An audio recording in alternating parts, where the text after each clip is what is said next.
మిద్దె తోటలో దొండపోద అయితే వేసాం కదా, ఆ దొండపోద నుంచి కొన్ని దొండకాయలు అయితే హార్వెస్ట్ చేసాం. దగ్గర ఒక 1/2 కేజీ దాకా వచ్చాయి. ఇప్పుడు దొండకాయ ఫ్రై కాకుండా ఈరోజు గుత్తి దొండకాయ వండుకుందాం వెరైటీగా. చూసేద్దాం రండి.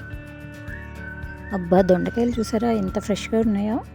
ఇంత లేత దొండకాయలతో కూర వండితే ఇంకెంత బాగుంటుందో. చూసేద్దాం రండి. ముందుగా నీటిలో వేసి దొండకాయలన్నీ శుభ్రం చేసుకోవాలి.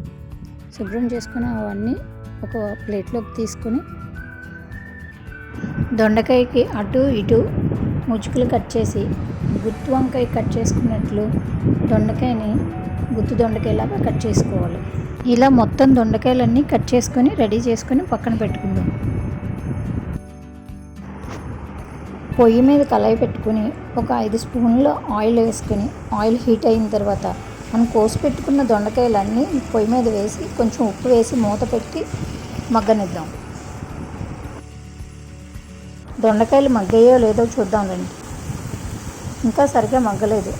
ఫుల్గా అవి వేగిన వరకు ఉంచి బాగా మగ్గిపోయిన తర్వాత ఇప్పుడు పూర్తిగా మగ్గిపోయినాయి కదా, చూడండి. గ్రేవీ ఎలా రెడీ చేయాలో చూద్దాం రండి. ఒక 3 ఉల్లిపాయలు తీసుకొని శుభ్రం చేసుకొని వాటిని ముక్కలుగా కోసుకొని మిక్సీలో వేసి పేస్ట్ చేసుకోవాలి.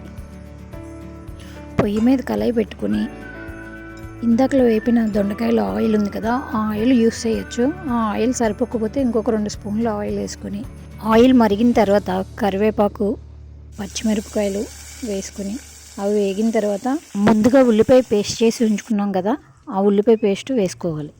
ఉల్లిపాయ పేస్ట్ ఫాస్ట్గా మగ్గాలంటే కొంచెం సాల్ట్ వేసి మూత పెట్టుకుంటే గమ్మున మగ్గుతుంది. ఇది ఇంకా మగ్గలేదనుకో, కానీ ఒక 2 స్పూన్ల అల్లం వెల్లుల్లిపాయ పేస్ట్ కూడా వేసుకొని మగ్గిస్తే దాంతోపాటు మొత్తం వాసన అల్లం వెల్లుల్లిపాయ పేస్ట్ వాసన పోయేంత వరకు బాగా మగ్గించాలి. 1 స్పూన్ పసుపు వేసి బాగా కలుపుకొని మూత పెట్టి కొంతసేపు మగ్గనివ్వాలి. మగ్గిపోయిందో లేదో చూసేద్దాం రండి. ఆల్మోస్ట్ కొంతవరకు అయితే మగ్గింది. ఇంకా బాగా ఎర్రగా మగ్గాలి. ఇప్పుడు పూర్తిగా మగ్గిపోయింది. ఒక 2 స్పూన్ల కారం, ఆచి చికెన్ మసాలా వేసుకొని బాగా కలుపుకొని ముందుగా వేయించుకొని పక్కన పెట్టుకున్న దొండకాయలని తీసుకొని అందులో వేసుకోవాలి. వేసుకొని బాగా కలుపుకోవాలి. మొత్తం గ్రేవీ అంతా కలిసిన తర్వాత ఒక గ్లాస్ వాటర్ తీసుకొని వేసుకొని బాగా మళ్ళీ కలుపుకొని మూత పెట్టి కొంతసేపు బాగా మగ్గనివ్వాలి. కూర అయితే ఇప్పుడు మొత్తం పూర్తిగా మగ్గిపోయింది. ఇప్పుడు గుమగుమలాడే గుత్తి దొండకాయ రెడీ.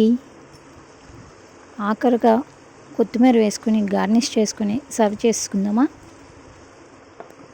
అబ్బా, కూర చూస్తుంటే నోరు ఊరుతుంది కదా.